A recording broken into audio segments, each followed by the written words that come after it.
She had already witnessed a miracle. Her jar of flour and oil hadn't run out. She had fed Elijah and survived the famine. But now her child was dead, and her miracle felt undone. So she cried out to Elijah, "Did you come to remind me of my sin and kill my son?" Elijah didn't argue. Grief has a way of twisting even the good into guilt.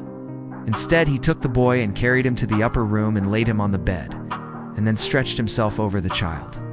Not once, not twice, but 3 times, according to 1 Kings 17, verse 21.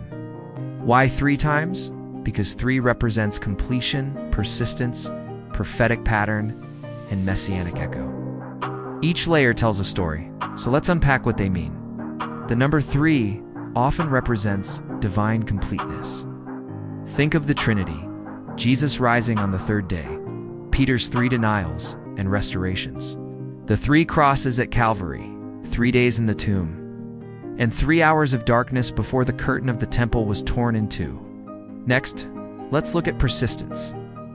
Elijah didn't just pray once and walk away. He persisted.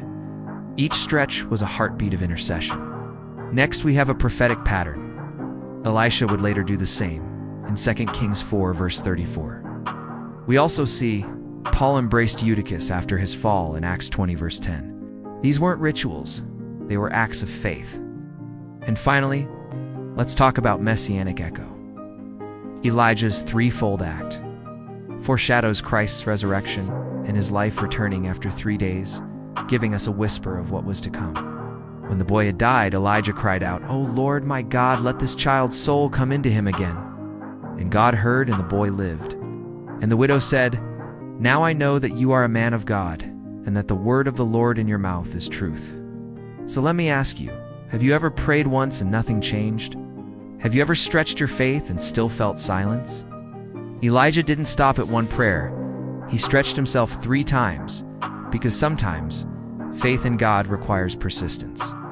And maybe your breakthrough isn't waiting on a louder prayer, but on a faith that refuses to quit.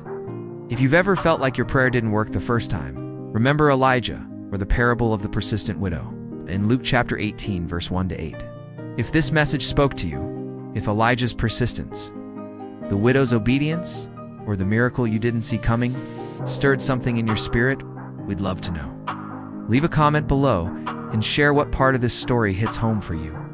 And if you believe in the power of these stories and the truth they still speak, tap like, hit subscribe, and help us keep bringing Scripture to life, one story at a time.